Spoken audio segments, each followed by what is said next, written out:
We have 1 at 4. We have 2 fighters and a cruiser. And then we have 1 dice at 2 at the end. What can they do? Oh my giddy aunt, they can absolutely smash it. Wow.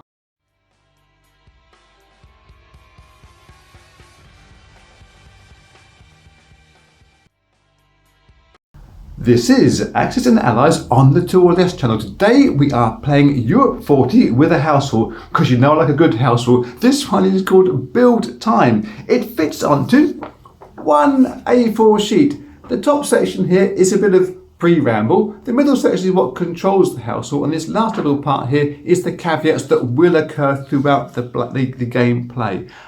You're also going to need a couple of control sheets. I'll show you those in a second.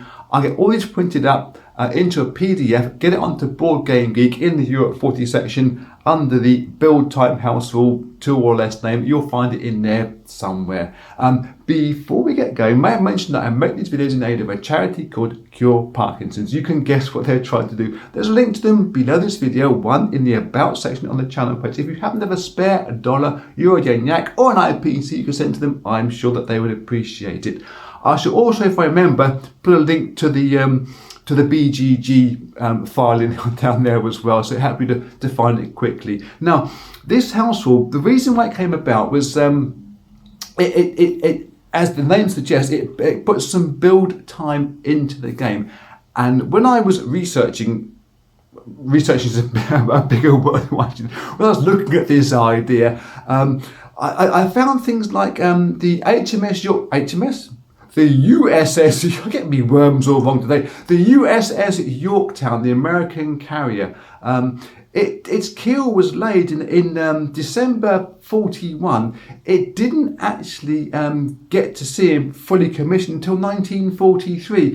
Whereas with the regular Axis and Allies game, you pay for it up front and boom, it gets into the game straight away. And depending on who says how long a round actually lasts for, it's about a 3-month period, which is way too short in comparison to the game. But I do understand it is a game and we're trying to enjoy the game rather than making this a historical simulation.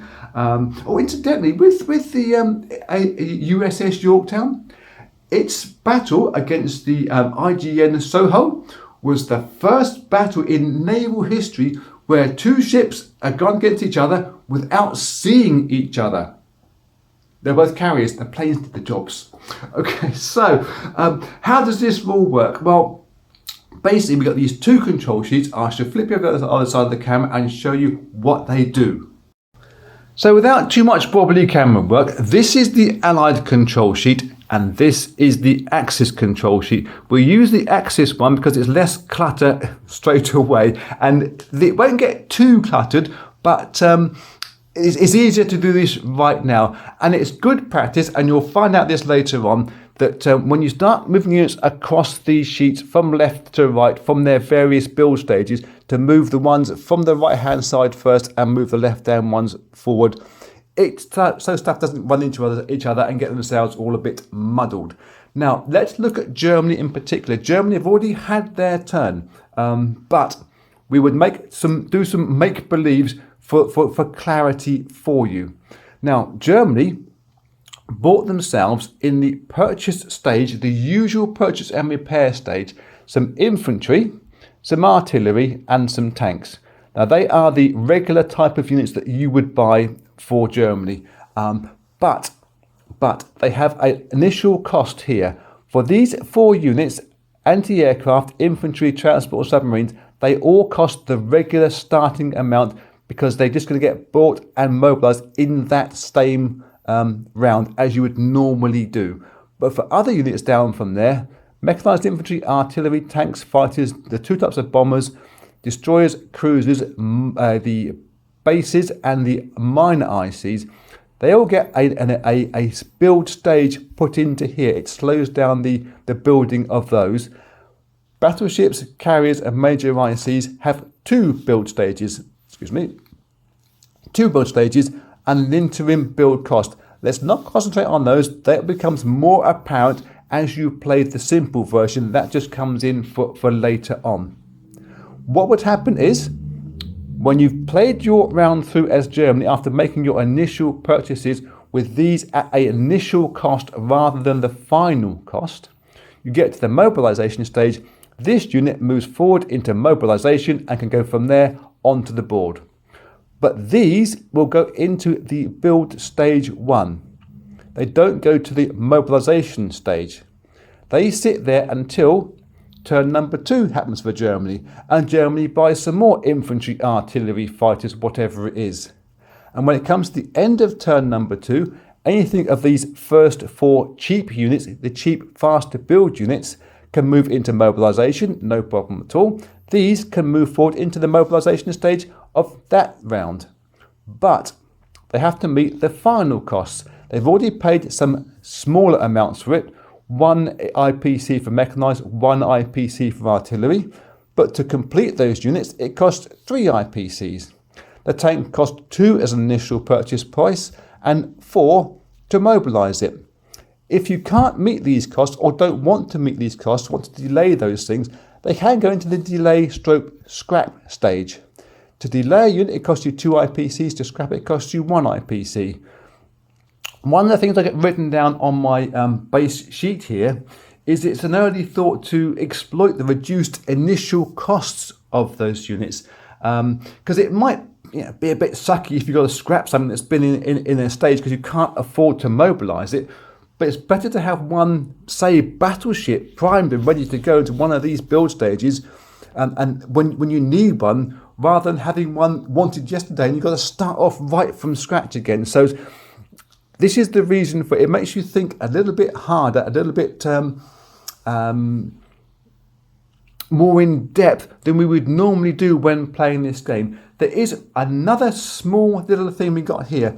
These ones that are in pink, you've got build stage 1 and build stage 2. In build stage 1 and build stage 2, there's a pre-turn purchase round that all the powers can make. They can spend up to half their base IPCs and get units into these build stage 1 or build stage 2 areas pre-turn 1. It does mean if you've got an aggressive power that wants to get themselves moving forward early, which Germany is a prime target for that, they would purchase these units and get these into build stage 1 pre-turn 1.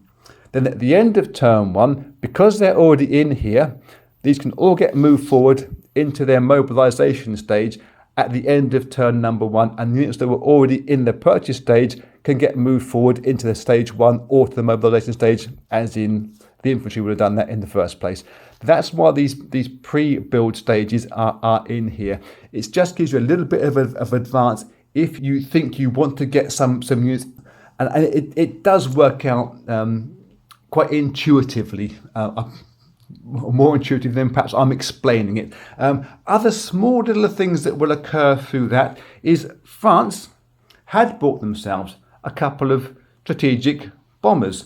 Well, you never see those units, beautiful as they are, if I say so myself, you never see them on the board because France are always getting mashed before they can come into the game with any of their purchases.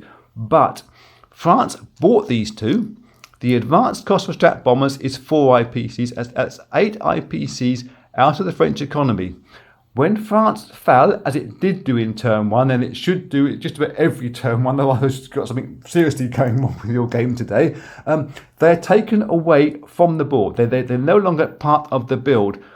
So the money that was used to purchase those is gone from the French economy. So Germany are actually 8 IPCs down when they take over France, as they often do or should always do. And it's not going to be a game breaker, but it does affect Germany by a small amount. So, quick look at the board. One moment. We have got here from the end of the German turn 1 phase. They had a wonderful time smashing the Brits up in the North Sea. They didn't attack them down in the English Channel, but they did take the British cruiser that was in Sea Zone 91 off of Gibraltar. Germany have smashed their way into France, no problem at all. They went big and heavy in a fewer places than they would normally do. They've taken all the Balkans, no problem at all with that. Italy won't be very, very happy. And they're up into Finland. And Germany will get their usual bonuses from the G40 objectives as per normal. We are going to be following this game though.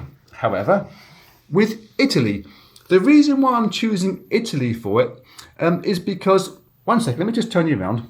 The reason why I'm choosing Italy, slight cop out by me really, because I don't want to spend too much time on this video. I haven't got a lot of time at the moment, and to explain all my thinking processes for all the powers will be an absolute nightmare. And Italy, well, I find them a very interesting side to play because they're getting bashed from the Brits from one side, they've got Americans rushing over, sometimes they're supporting Germany and sometimes they need Germany's support. So Italy, while they're a power with not too many IPCs, so perhaps this build time chart isn't going to be as useful for them or as difficult for them as for some powers.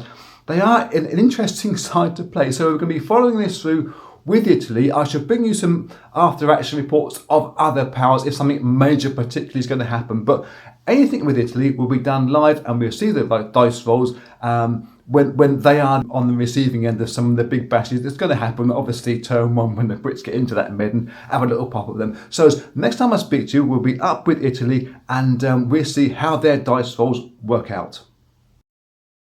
Okay, we're in turn one and on with Italy. Quick rewind back to the Brits, because obviously the Brits are quite a contender for the Italians early on in the game. The Brits had a great time up in the North Sea, taking out the remnants of the German fleet, taking some minor damage themselves. They also took out the submarines that were down here harassing Gibraltar with these two units and lost nothing themselves.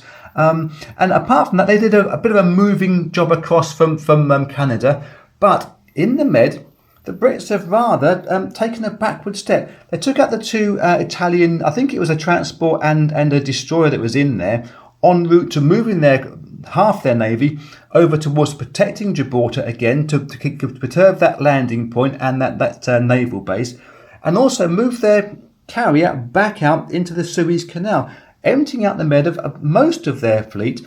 But the reason why they did that, because they were successful in all their attacks. They'd pre-bought themselves, the UK this is, 3 destroyers, and they could build these down in the Union of South Africa because they don't need them up in the Atlantic at the moment. So they're kind of building for the future, and this has been quite a thing with that I found with this game so far. Is I'm making fewer attacks and being doubly sure that I'm going to be successful. Well, we hope to be successful, because the build costs and this build stage is really making me think a lot harder. As if, for instance, with these Americans, they've only bought themselves 1 destroyer on this turn and put it into its advanced forward from their purchase stage into the build stage, because these 2 units, this carrier and this battleship, is going to cost them 11 plus 8, which is 19, plus another 6 to get this destroyer up and running on the next turn. So they're already 25 IPCs out of pocket before you start thinking about what you can now buy. You have to make doubly sure about what you're buying and when you're buying it. The decision to if, when and where to attack now becomes vitally important. You've got to think really, really hard about what you do. Again, the Brits here, they've backed out of Alexandria, leaving it possible for the Italians to come through. But I'm not flagging up that as an attack because Italy first need to get some money and be doubly sure they can afford to pay for the units they want to buy. So to that end, long rambling intro, well it is me, Germany took Yugoslavia and Bulgaria, taking some of the potential IPCs away from Italy, but taking any kind of pressure off them. They haven't got to worry about that section. So Italy are going to be attacking southern France here with a couple of artillery, tank and an infantry. They should be plenty enough to do that job.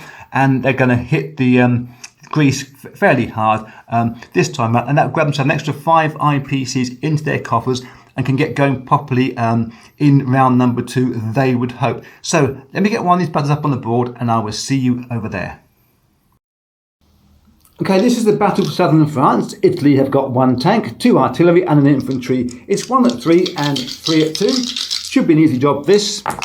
And they've scored 1 at 3 and 2 at 2. France have been destroyed down there in southern France. They get their reply rolls 2 at 2. And they both miss. Let me tidy it up and get the battle in Greece going.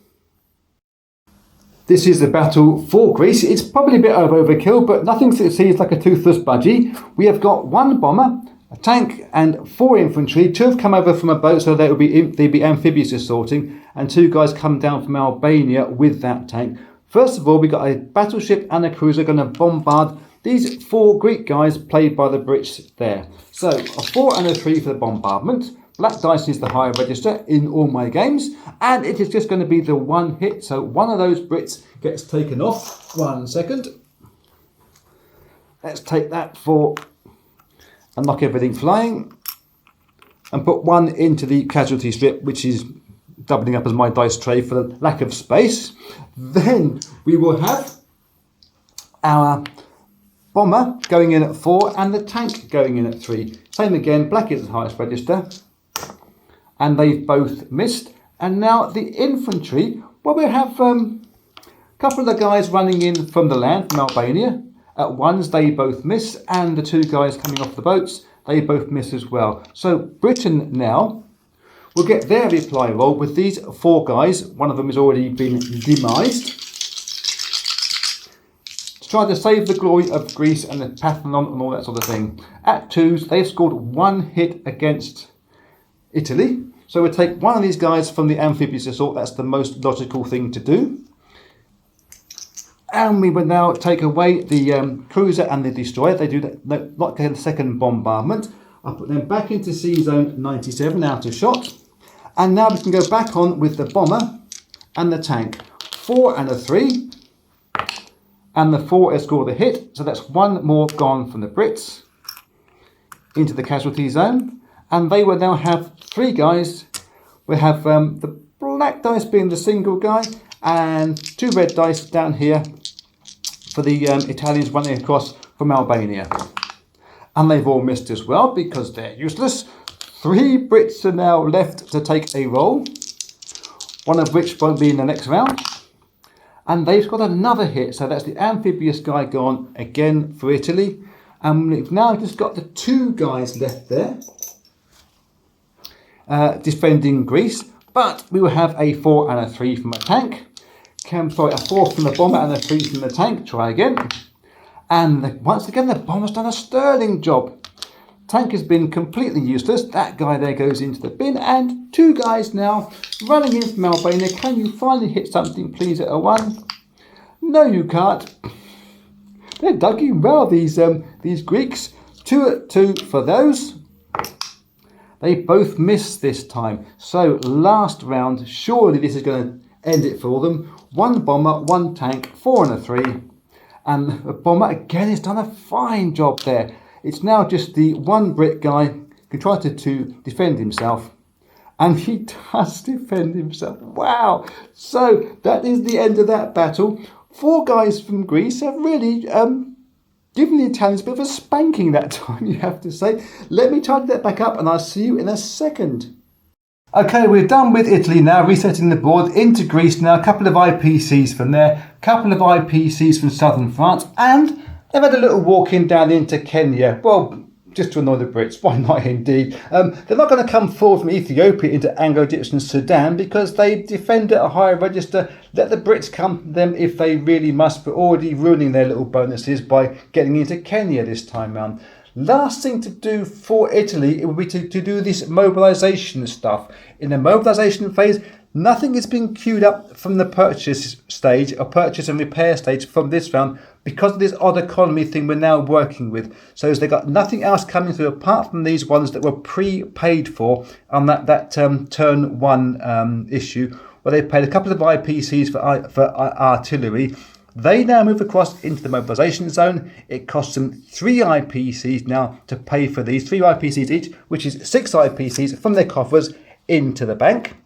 These units go back onto the board now into Italy, as they would normally do, into that minor factory that's down there. That's going to come across, I imagine, Italy being fairly strong in North Africa at the moment because the Brits have been backing off from there. I think Italy is going to have quite a good game this time in North Africa. Whether they can help out in the major part of the European continent is a different matter. But I think the way the Brits have played this, because of their issues with their economy and thinking and how they think about it has caused Italy to be a bit stronger here than they have been in previous games. So, last thing for Italy to do in the collective income phase, get their 16 IPCs, that will go back into their bank, and we can think about everybody else's turns for turn number 2 once I've moved France, and it's only going to be movements, and then I'll get back to you when Italy start playing again in turn number 2, coming up sometime in a wee while. Okay, we are on with Italy now, but before we get around to anything that they're going to do, let's look at the previous part of the round. It's been a hugely interesting round, although you could say it's been very much a phony war. Not too many skirmishes, a lot of repositioning of things, all caused by the UK being a bit dumb and not protecting its waters very well. Germany saw that, pounced on it. There's no British fleet there anytime, any sort of mention. Germany did lose a few bits and pieces in doing that, but they're pretty strong now. They've got some major damage to one of their factories. It's a thorn in the side, but having no British invasion fleet does mean that it's allowed Germany to move all the units towards the eastern side and will be, well, for sure, breaking that Molotov-Ribbentrop Pact sometime very, very shortly. They got themselves a mine industrial complex, a bomber and some ground units in the offing, in the build stages to that extent. And obviously the Soviets, knowing this is going to happen, they can see it from a mile off. They're moving all their units rapidly as they can towards the front. A couple of Sokolov divisions here in Bessarabia, eastern Poland and western Ukraine, not too strong. Other than that, they're protecting themselves strongly in the Ukraine and up here in the Baltic states as well. That's going to be the major battle zones we suspect. Americaland, who are really going to be pivotal in this game, we think later on, have got themselves one destroyer. It's all that they can afford because of that last build stage coming to fruition. They've got themselves their aircraft carrier, battleship and their destroyer from last time round. They've now got a small fleet they can start bringing over. And the Atlantic, well, whilst it isn't looking dangerous, it's not entirely safe yet. So America is still going to be building for their entry in turn number 4. The Brits themselves, well, apart from them being dumb up there, have been rather tardy down here in the Med. They haven't attacked Italy anywhere navy-wise. They have attacked Ethiopia. They took a couple of planes from this carrier and the infantry artillery from Anglo-Egyptian, and they moved into there and, well, they one-rolled it. They lost one infantry themselves, but they one-rolled and got control really of the southern half of it, of Africa. It's but they are waiting to get all their ducks in a line, I think, the Brits, and try to play a bit of catch up. They got themselves a couple of cruisers, a couple of destroyers in the pipe to that end, but obviously they're not going to be coming online anytime soon. It's going to take a little while and a little bit of extra cash, I think, as well. But it's now, what do Italy do?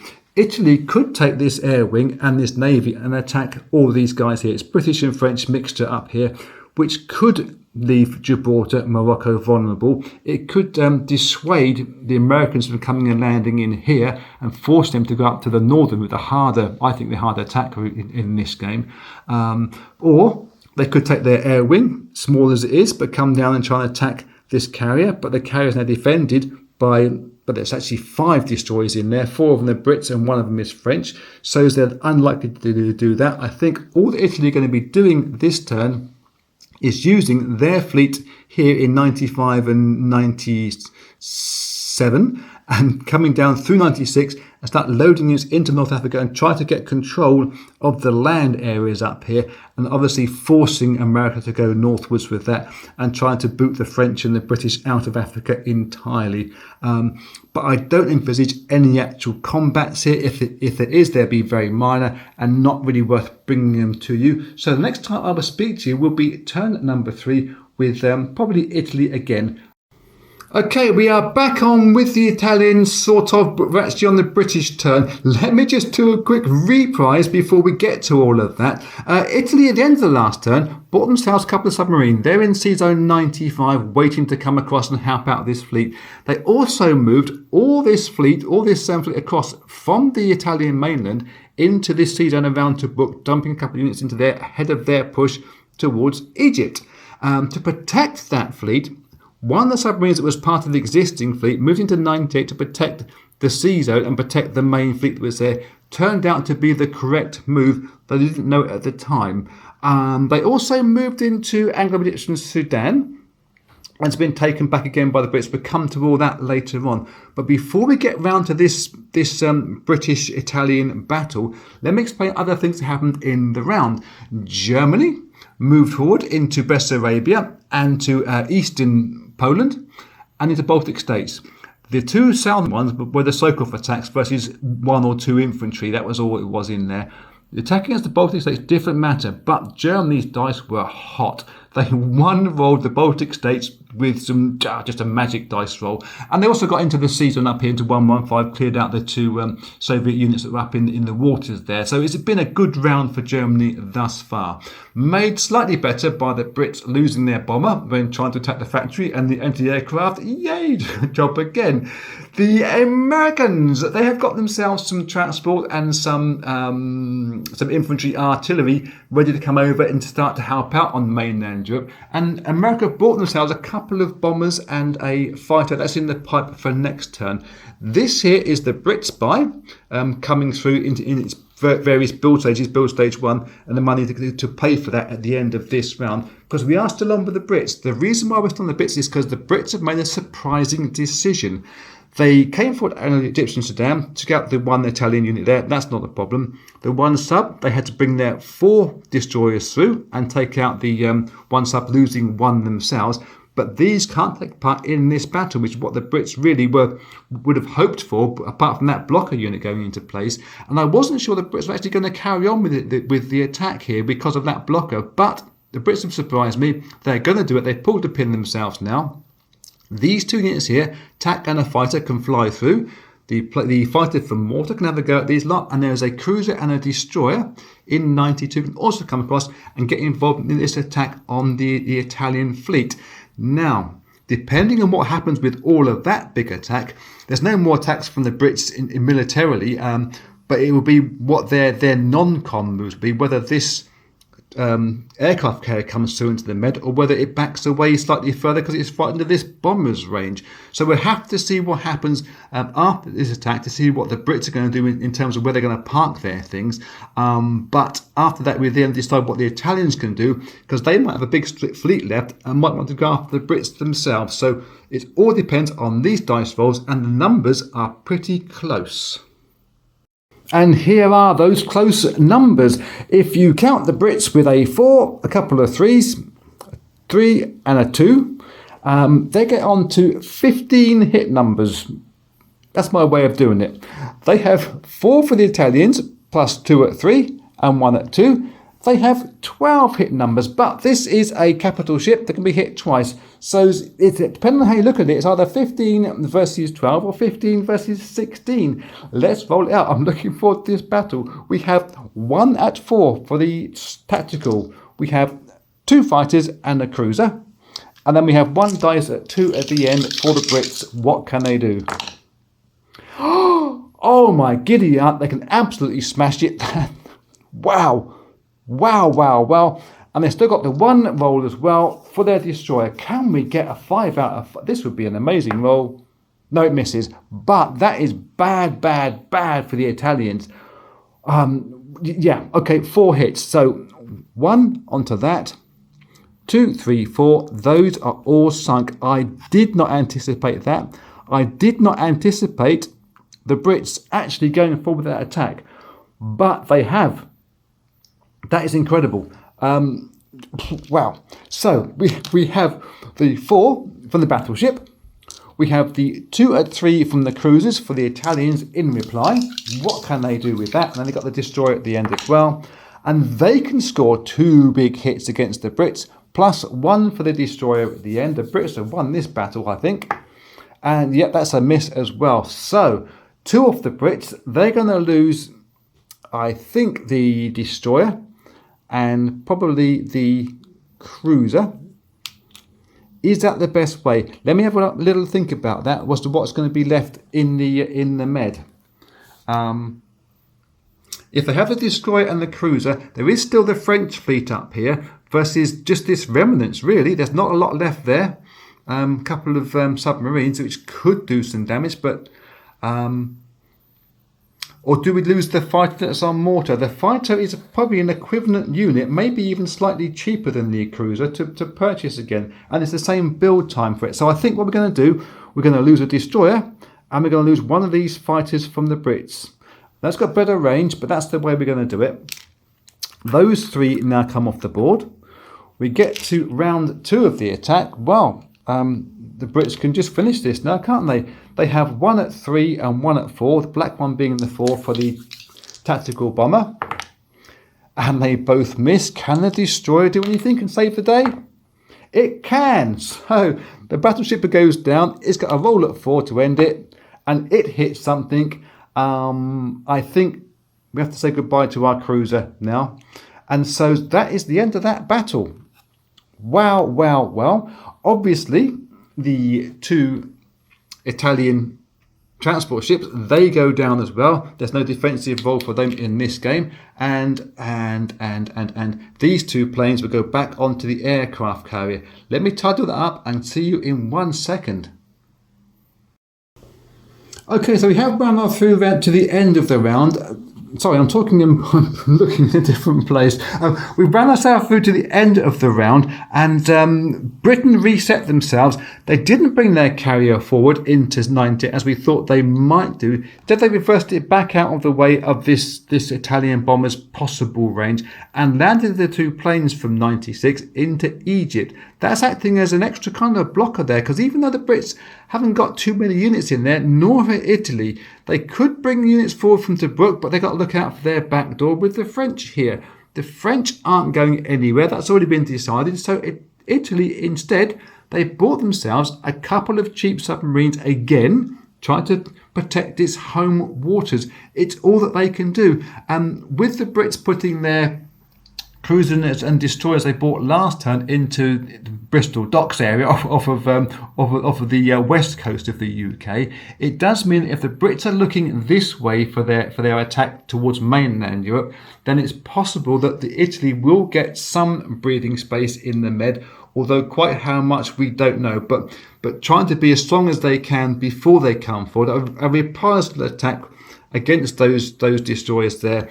The French weren't there at the time, but the bomber, the fighter, and a couple of subs would have just have been petulant and probably disastrous for Italy. They have to look after their own back door before they start opening the front door to anybody else, if that's even a saying that makes any kind of sense. So that will do for now. That will do for turn number 3, all done and done. I will see you in turn number 4. Until next time. Okay, we are on turn number 4 with the Brits. Even though we are supposed to be concentrating on Italy, the Brits are going to be attacking the Italians in Alexandria from Egypt. We'll explain that to you in a second. Let's go through the previous part of the round first, though. Germany have had an absolute magical time. They waltzed in from Bessarabia into the Ukraine. There was quite a lot of Soviet units in there, but the Germans' dice rolls were absolutely magical. Here is the lineup before the battle took place. And here is the lineup after the battle. And here are all the casualties. Germany outscoring Soviet Union very, very easily there. And the same happened up in Novgorod, at that Leningrad factory. Again, overrolls by Germany, not quite underrolls by the Soviets, but again, it was a very one-sided affair. It does mean that Germany now have 3 factories, one in Leningrad, one in Romania, and I suppose you could say that that's the one in Kiev down in the Ukraine as well. So the thinking from the Brits is, and it's probably a very correct thinking, is Germany aren't going to need too much of their air wing anymore, because they can build 9 units on the coalface. A lot of this air we think will be flying backwards towards the western side, where the Brits are trying to assemble their invasion fleet. The Brits had to pay off 5 IPC's factory damage this time round, and they got themselves over here a couple of aircraft to protect their waters, a couple of aircraft to do some bomb damage, hopefully, to Germany, which will be coming through on the next phase, which means I had to save some money from this build time because it's going to be quite expensive. It's going to be a 30 odd IPCs on the build stage, on the mobilization stage next time round. Americaland, they've come across. They've got some units into North Africa now, into Morocco. So whether they're going to be attacking southern France, Italy, or coming back up around the coast and getting into Normandy, Bordeaux, Germany, don't know. I don't know quite yet. So the Brits were trying to decide what they would do. And again, they were thinking, do they use their destroyers and their aircraft to have a pop at this submarine fleet? The submarines can be defended by this one lonely fighter here as well. It could be a little bit tricky for the Brits. And I think the Brits have decided to get along with their allies in the US to try to do some damage to North Africa, along with the French, to get North Africa secured before the Americans can think about making a full landing assault onto southern Europe or even Western Europe. So it's going to be Brits in Egypt versus the Italians in Alexandria. I'll get that up on the board and I will see you in a second. Okay, this is the battle for Alexandria, and using my very rough method of counting up the hits or damage potential available for the two sides. Again, it's a very even affair, about 15 or 16 hit numbers that they've all got there. We start off with the Brits. They've got a 4 and a 3 and another 3, which is the tactical, the fighter and the tank there. Black dice being the highest register. And they have scored just the one hit on Italy, which will move one of their infantry back into the casualty zone. And the Brits will have 2 at 2, which is their infantry artillery, and 2 at 1. So again, black being the highest numbers, 2s and 1s, and they've scored 0 hits. This could be a good defensive block for Italy now. In reply, they have their fighter at 4 and the tank at 3. Drop the dice there. 4 and 3s, and they've scored 1 hit against the Brits. Got my thumb stuck out to remind me of that number. And they've got 1, 2, 3, 4 at 2 as their defending infantry artillery mech. And they've only scored that 1 hit in total as well. The Brits rather got away with that, I would say. So we move both of those off the board and go again with the Brits following up. A 4 and a 3 and a 3 from the fighter, the TAC and the tank. And this time the Brits have smashed him. 4 and a 3 and a 3. That's 3 damage. All those 3 units will get taken back to the casualty strip. And now we're looking at a 2 and a 2 and a single 1. So 2 and a 2 and a single 1 for the Brits. Got the white coloured dice. Oh my giddy aunt, look at that. A 2 and a 2 and a 1, 3 more damage. They have just finished off Italy with 2 massive dice rolls again. What's happened to these dice? Let's do the Italian reply and hope for them, for their sake, because they do have some units still into Brook here that can come through, though the Brits are going to be loading units around. They've got some units into Brook to help defend themselves, but that again, some absolute monster dice rolls. Let's not be too downhearted. We've got a 4 for the fighter and a 3 for the tank. What damage can it do to the Brits? It can score 1 damage. Stick me thumb out again. And they have got 4 units at 2. 2, 3, 4. Sorry, 3. And they score just 1 more damage to the Brits. So Brits will lose these 2 units. And these will all go back into Alexandria, just sitting there, threatening those guys into Brook. Will they come forward? But I think France are going to be pushing at their back door in a moment. So let me tie this back up on the board, finish off the Brits' non-com moves, and get back to you in a second. That's a bit of a turnip for the cooks. Okay, that is the way that the eastern part of North Africa looks after that battle. Brits have got themselves back into Egypt, and a couple of units who made that advance into Alexandria sat there. They've got themselves their air wing and a couple of ground units, they've come through to the next build stage, mobilising next time. They've had to save some of their money to accommodate that. But they've also got a couple of guys coming over from Canada, this is the Brits, on a ferry. They'll be into Britain on next turn. And that's really been it for the Brits. But the Italians now have their chance to reply. And they've got a plan of sorts. They're going to be taking these two guys from Libya into Tobruk and making one larger lump, be stronger in one place than weak in two. They're going to be purchasing mainly infantry. Well, they're actually only going to be purchasing infantry, getting those into southern France, northern Italy, and perhaps even into southern Italy. We'll see how numbers balance out in a second or two. But with the Americans on the doorstep, could possibly come through the Med and start doing some damage. They're not going to be sitting back entirely, the Italians. They're going to be moving their subs around to try to protect this Sea Zone 93 from an invasion. And they're also going to be taking these two submarines into 98, along with this fighter, 1, 2, 3, 4, 5 from its airbase. And this bomber going to come over and take on these 3 British destroyers and this one beautiful French destroyer that sat there as well, to try to just take some of the pressure off, really. And the Brits here can't get an air wing involved in this battle because they've got no air base themselves to scramble from. So it's probably do it now before they do it to you is the idea there. Let me get the battle up on the board and I will see you in a sec. Okay, very simple affair. Let's get this done for Italy. They have one bomber at 4 and one fighter at 3, rolling their dice in and scoring 1 hit on the Brits. Let's just move, well, I say Brits, it's Brits and French. We'll move that British one behind first. And they have their 2 submarines rolling in at 2s. And scoring another hit. We'll take the French one off this time round. Why not indeed? The Brits in reply and the French in reply. Let's roll 3 black dice for Brits and 1 red dice for the French. They're all rolling in at 2s, trying to defeat this combined battle. And they've scored 1 hit. I think Italy may think about losing a sub this time round. They don't want to lose 2 subs if they can help it.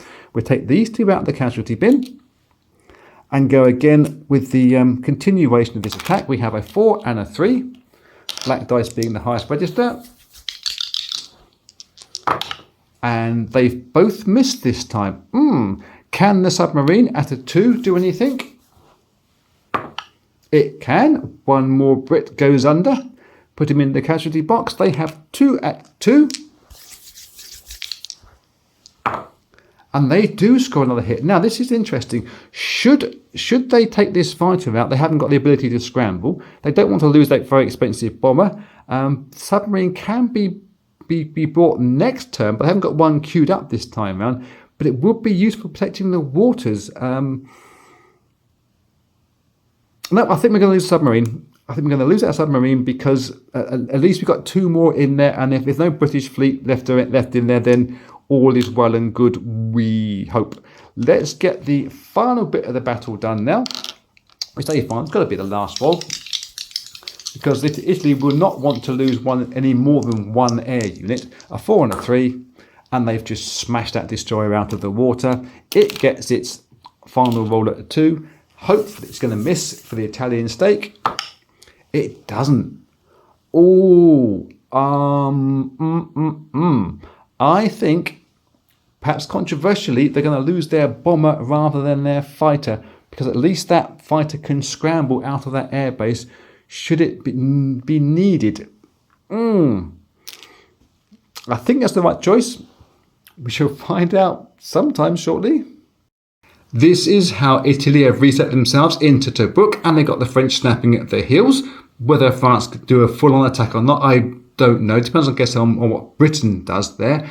They've moved themselves around in the middle a little bit, getting something rather than nothing to protect against an amphibious assault. Well, it is just something better than nothing. We'll see how all that pans out in turn number 5. That will be interesting for Germany. Germany have got nothing heavy hitting or fast moving queued up.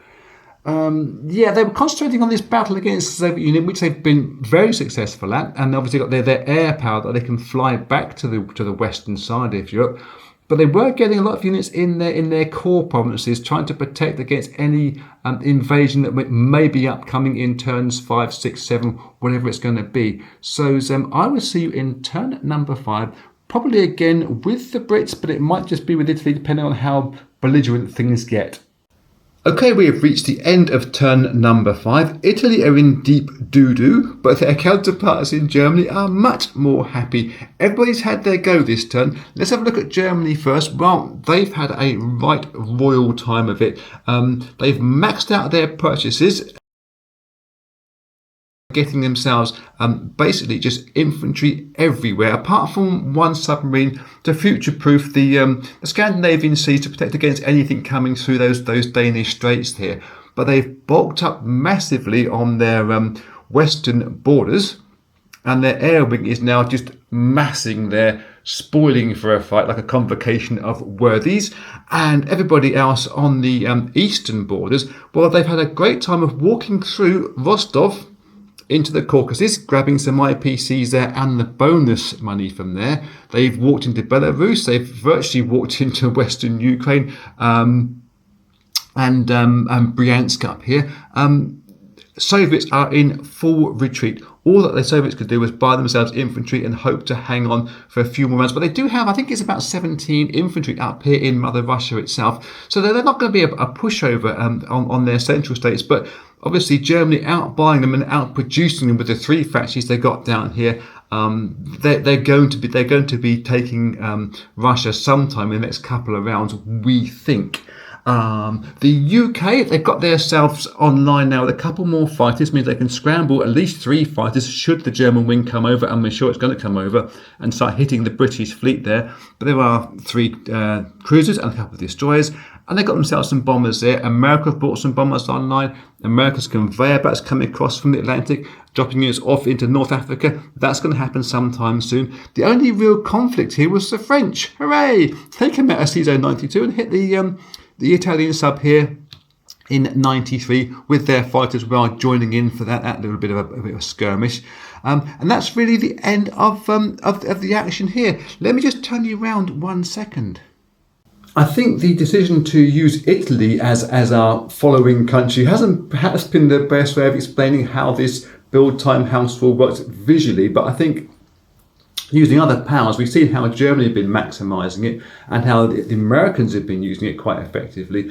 So that's how the house rule works. Italy are going to be sunk within a couple of turns. We think, okay, there's going to be some sort of skirmishes back with them. But I think that will be enough for this video. I think what we'll do in the next video, turn number 6, it'll start off with, which will probably be the second to last video in this series, is we follow the fortunes more of Germany and their skirmish, because that's looking to be a very interesting fight building up on their western borders versus the British, who are going to try and make some kind of invasion, and the Americans are going to try and join in there too to help them out, coming in late as usual. Did I just say that? So I will see you in video number 2, turn number 6, coming up shortly.